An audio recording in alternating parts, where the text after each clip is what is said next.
TNPSC group 4 தேர்வுக்கு படித்து கொண்டிருக்கும் நண்பர்களுக்கு வணக்கம். நம்முடைய சேனலில் ஏற்கனவே 6ஆம் வகுப்பு புதிய பாடத்திட்டம் பதிவிட்டிருக்கோம். அது மட்டும் இல்லாமல் 2 வினாத்தாள் பதிவிட்டிருக்கோம். 2016 மற்றும் 22. பார்க்காதவங்க நம்முடைய சேனலை சென்று பாருங்கள். நம்முடைய சேனலை சப்ஸ்கிரைப் பண்ணிவிட்டு பாருங்கள் நண்பர்களே.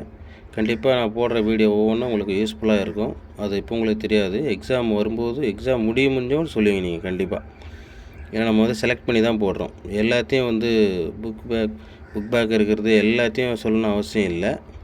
அதில் எதெல்லாம் இம்பார்ட்டண்ட்டோ அது மட்டும் தான் சொல்லிகிட்ருக்கோம். சரிங்களா? அதனால் கண்டிப்பாக பாருங்கள், உங்களுக்கு பயனுள்ள வகையில் இருக்கும். ஏற்கனவே 8ஆம் வகுப்பு 1 முதல் 3வது இயல் வரைக்கும் பதிவிட்டிருக்கேன். இப்போ நாம் பார்க்க போகிறது பார்த்திங்கன்னா 4, 5, 6 பாருங்கள். 4வது இயல் பாருங்கள். கற்றவருக்கு அழகு தருவது கல்வி. 2வது வினா கலன் அல்லால். பிரித்து எழுதுக. கலன் ப்ளஸ் அல்லால். அடுத்தது பாருங்கள். புத்தியை தீட்டு. அடுத்த பாட்டு. போன பாட்டு கல்வி அழகே அழகு. இந்த பாட்டு புத்தியை தீட்டு. என் நண்பர் பெரும் புலவராக இருந்த போதும் டேஷ் இன்றி வாழ்ந்தார். அகம்பாவமின்றி வாழ்ந்தார். அவர் பெரிய புலவராக இருந்தாலும் அகம்பாவம் இல்லாமல் ஆணவம் இல்லாமல் வாழ்ந்தார்னு அர்த்தம். அடுத்தது பாருங்கள். கோயில் அப்பா. இதை பிரித்து எழுதினீங்க எப்படின்னா கோயில் ப்ளஸ் அப்பா அப்படின்னு வரணும். அடுத்தது பாருங்கள். 3வது என்ன பாருங்கள். பகைவன் ப்ளஸ் என்றாலும் பகைவன் என்றாலும் ஆப்ஷன் நெடிலா. அந்த நின்றாலும் உயிர்மை எழுத்தில் வரணும். பகைவன் என்றாலும். அடுத்தது பாருங்கள்.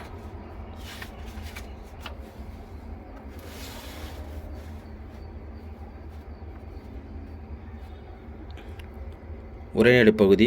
அறியாமை நீக்கி அறிவை விளக்குவது டேஷ் கல்வி.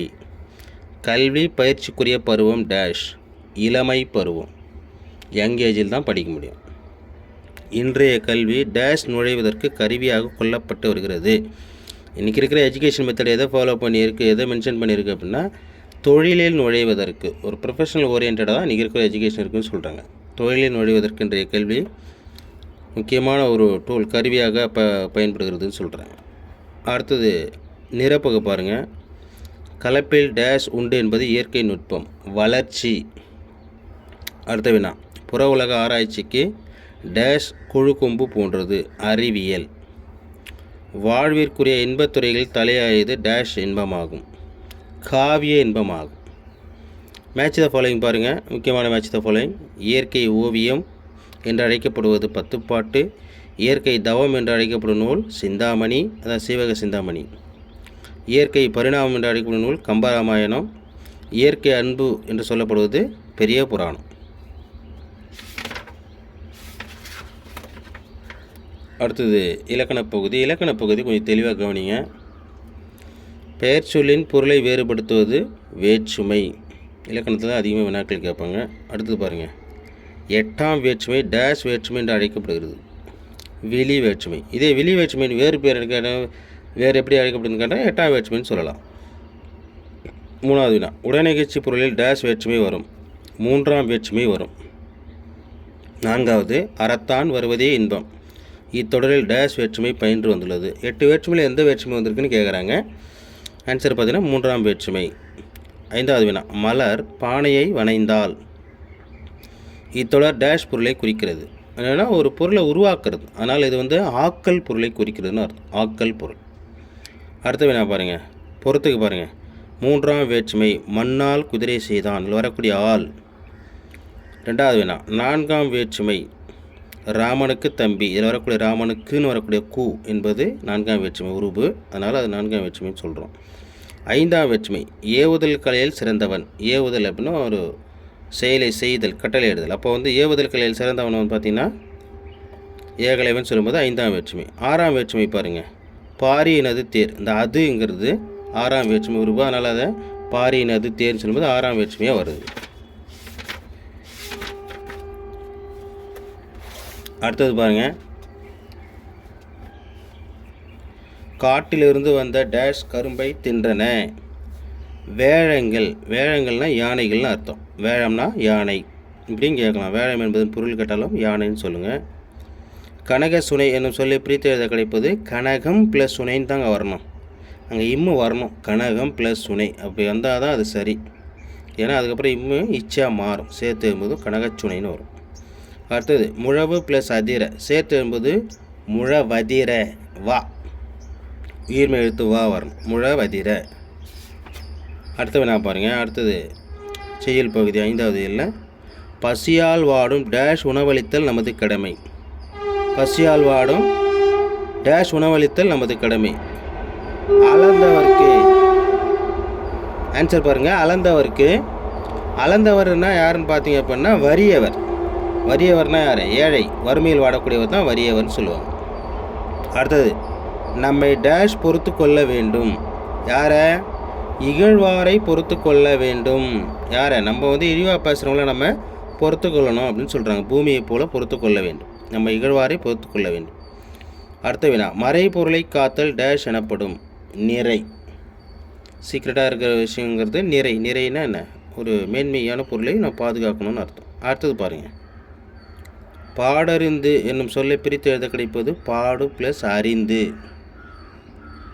அடுத்தது முறை ப்ளஸ் எனப்படுவது சேர்த்துனா முறை எனப்படுவது அந்த ஏ உயிர்மை எழுத்தில் வரணும். முறை எனப்படுவது. அடுத்தது பாருங்கள். உரைநடை நாட்டுப்புற கைவினை கிளைகள் உரைநடை பகுதியோட தலைப்பு. இதில் வரக்கூடிய வினாக்களை பாருங்கள். பழந்தமிழ் இலக்கியங்களை பாதுகாத்து வைத்தவை டேஷ். பனையோலைகள். இந்த பனையோலைகள் தாங்க ஓலைச்சுவடின்னு வந்தது. திருவள்ளுவர் ஏற்றி கையில் வச்சுருப்பார் இல்லையா, அந்த ஓலைச்சுவடிங்கிறது தான் இந்த பனையோலைகள். அடுத்தது பாருங்கள். ஏன்னா நமக்கு பழைய காலத்து நூல்களில் எப்படி கிடச்சின்னா ஓலைச்சுவடிகளாக தான் இருந்துச்சு. அதில் ஏட்டில் இல்லை. இன்றைக்கி தான் நமக்கு அது மாறுது. பானை டேஷ் ஒரு சிறந்த கலையாகும். வனைதல். பானை செய்யறதுன்னு சொல்லக்கூடாது, அதுக்கு பேர் வனைதல் அப்படின்னு சொல்லணும். மட்டுமல்ல. இதை நீங்கள் பிரித்து எழுதினீங்க அப்படின்னா மட்டும் ப்ளஸ் அல்ல, மட்டுமல்ல. 4வது என்ன பாருங்கள். கயிறு ப்ளஸ் கட்டில். இதை நீங்கள் சேர்த்து எழுதினீங்க அப்படின்னா கயிற்று கட்டில்னு வரணும். கயிற்று கட்டில் 2 ஒற்றை எழுத்து வரணும். இருச்சு வரணும். அதுக்கப்புறம் அந்த ரூலில் பார்த்தீங்கன்னா இன்னொரு ஒற்றை எழுத்து. அப்போ கயிற்று கட்டில் அப்படின்னு தான் வரணும். கயிறு கட்டில்னு வரக்கூடாது. அப்படி வந்தால் தவறு. அடுத்தது 5வது இல்லை. இலக்கண சார்ந்த வினாக்களை பாருங்கள்.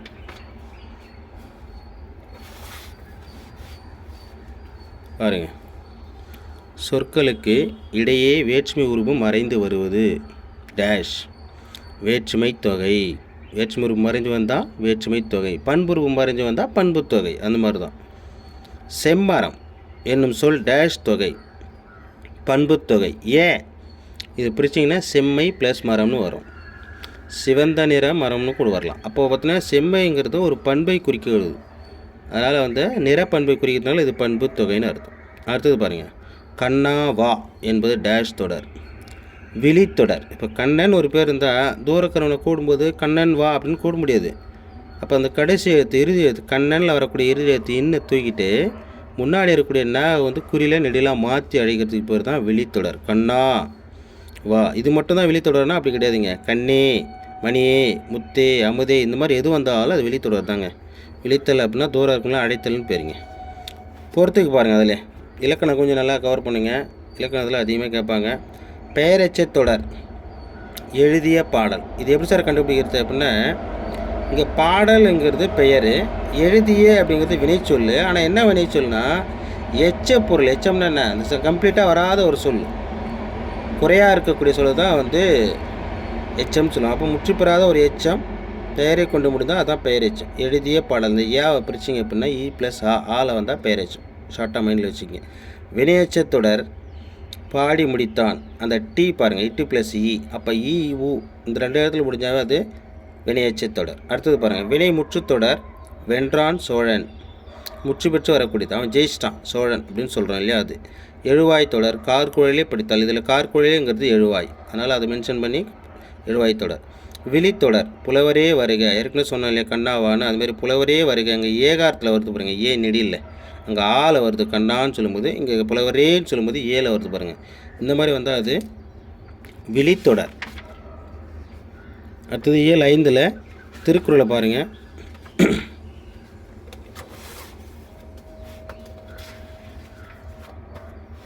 திருக்குறளை முதலாவது வேணா பாருங்கள்.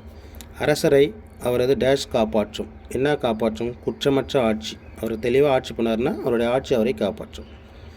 சொல்வளமும் நற்பண்பும் உடையவர்கள் தாம் பேசும் டேஷ் தகுதி அறிந்து பேச வேண்டும். எந்த இடத்துல நம்ம பேசுகிறோங்கிறது அந்த அவை, நம்ம எங்கே நின்று பேசுகிறோங்கிறது அந்த அவைக்கு மதிப்பளித்து பேசணும். அந்த தகுதி அறிஞ்சு பேச வேண்டும்.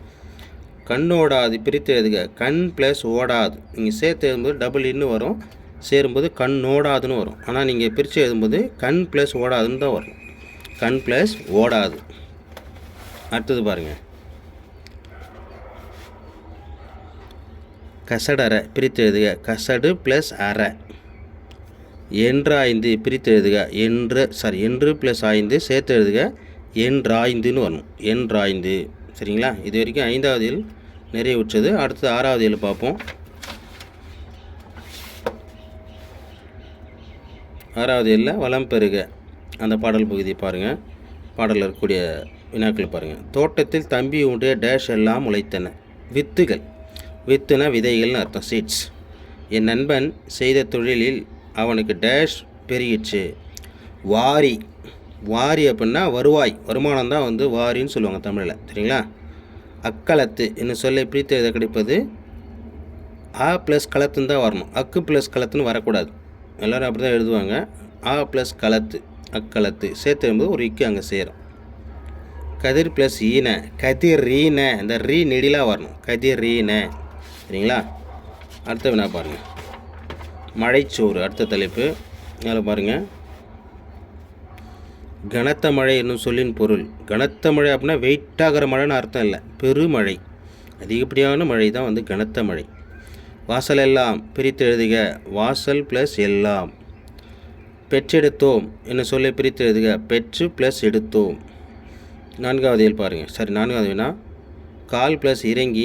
கால் இறங்கி. லீ உயிர்மை எழுத்தில் வரணும். கால் இறங்கி. அடுத்த பகுதி உரைநடை பகுதி. கொங்கு நாட்டு வணிகம். இதில் ரொம்ப முக்கியமான வினாக்கள்லாம் இருக்குது, கொஞ்சம் நல்லா கவனிங்க.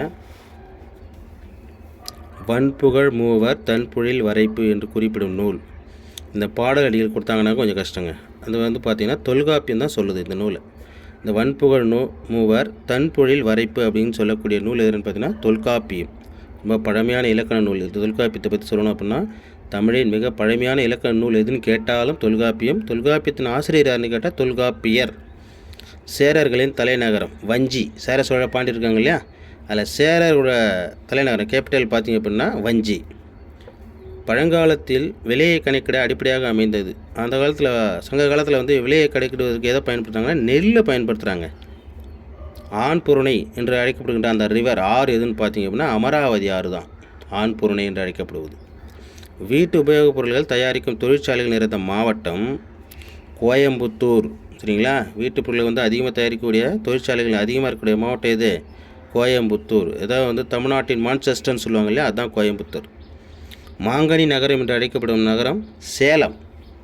சேலத்து மாம்பழம் இல்லையா, ரொம்ப ஃபேமஸ் அது. சுங்குடி சேலைகளுக்கு புகழ்பெற்ற ஊர் சொல்லி மதுரைன்னு சொல்லுவாங்க, அப்படி கிடையாது, அது சின்னாலப்பட்டி. சின்னாலப்பட்டி தான் சுங்குடி சேலை. அது உறையூர், கண்டாங்கி, சென்னிமலை போர்வைகள் இந்த மாதிரி வரும். அதில் வந்து சுங்குடி சேலை அப்படிங்கிற அந்த ரகமான அந்த மாடர்ன் செய்யக்கூடிய இடம் வந்து சின்னாலப்பட்டி. சேரர்களின் நாடு டேஷ் எனப்பட்டது. குடநாடுன்னு அர்த்தம். சேரர்களின் நாடு குடநாடு. கிட்டத்தட்ட கேரளா பகுதி மாதிரி வரும். அடுத்தது பாருங்கள். பின்னலாடை நகரமாக இருப்பது விளங்குவது எதுன்னு பார்த்தீங்கன்னா திருப்பூர். ரெடிமேட் சாடை வந்து அதிகமாக இருக்கிறது, உருவாகிற நகரமாக கருதப்படுவது திருப்பூர். 6வது இயலில் இலக்கண பகுதி பாருங்கள். விகார புணர்ச்சி டேஷ் வகைப்படும். 3 வகைங்க. தோன்றல், திரிதல், கெடுதல் சொல்லிட்டு 3 வகையாக வரும். அதுதான் விகார புணர்ச்சி. விகாரம் என்றால் மாற்றம் என்று பொருள். பாலாடை இது நீங்கள் சேர்த்து எழுதிங்க அப்படின்னா புணர்ச்சி விதி கூறுக அப்படின்னா பால் ப்ளஸ் ஆடை சேரும்போது இயல்பு புணர்ச்சி தான் வரும். பால் ஆடைங்கிறது இயல்பு புணர்ச்சி. பொறுத்துக்கு பாருங்கள், ரொம்ப முக்கியமானது. மட்பாண்டம். மண் ப்ளஸ் பாண்டங்கிறது மட்பாண்டமாக மாறும். இன்னும் இட்டாக மாறதுனால அதுக்கு பேர் திரிதல் விகாரம். மட்பாண்டம் திரிதல் விகாரம். 2வது மரம் ப்ளஸ் வேர் சேர்த்து என்பது மரவேர்னு வரும். அந்த இம்மு வந்து இல்லாமல் போயிடும். அப்போ பார்த்திங்க அப்படின்னா கெடுதல் விகாரம். ஒரு எழுத்து மறைஞ்சி போகிறது கெடுதல் விகாரம். மணி ப்ளஸ் முடி சேரும்போது பிரியும் போதும் ஒரே மாதிரி இருக்கும், அதனால் இயல்பு புணர்ச்சி கேஷுவலாக வருதுன்னு அர்த்தம். கடைத்தெரு தோன்றல் விகாரம். ஏன்னா கடை ப்ளஸ் தெரு பிரிக்கும்போது சேர்த்து எழுதும்போது இத்து போட்டு எழுதணும். ஒரு எழுத்து புதுசாக தோன்றதுனால அது தோன்றல் விகாரம். சரிங்களா? இதோட 6வது இயல் நிறைவுற்றது. நம்முடைய வீடியோ பிடிச்சிருந்தால் லைக் பண்ணுங்கள், ஷேர் பண்ணுங்கள். அடுத்து 7, 8, 9 பதிவிடலான்னு இருக்கேன். அது கண்டிப்பாக இன்று மாலைக்குள்ளே வெளியிடப்படும். அதே மாதிரி நம்முடைய சேனலை சப்ஸ்கிரைப் பண்ணிவிட்டு பாருங்கள் நண்பர்களே. கண்டிப்பாக உங்களுக்கு எக்ஸாம் நீங்கள் முடிச்சுட்டு சொல்லுவீங்க, கண்டிப்பாக அந்த வீடியோலாம் பயனுள்ளதாக இருந்துச்சு சார் அப்படின்னு சொல்லுவீங்க. அதனால் நீங்கள் சப்ஸ்கிரைப் பண்ணுங்கள், லைக் பண்ணுங்கள், நண்பர்களுக்கு ஷேர் பண்ணுங்கள். உங்களுடைய மேலான கருத்துக்கள் எதுவாக இருந்தாலும் சரிங்க, அது கிட்டத்தட்ட ஒரு ஃபீட்பேக் பேர் தாங்க. வீடியோ எப்படி இருந்துச்சுங்கிறத பற்றி உங்களுடைய கருத்துக்களை நான் எதிர்பார்க்கலாம். சரிங்களா? நன்றி, வணக்கம்.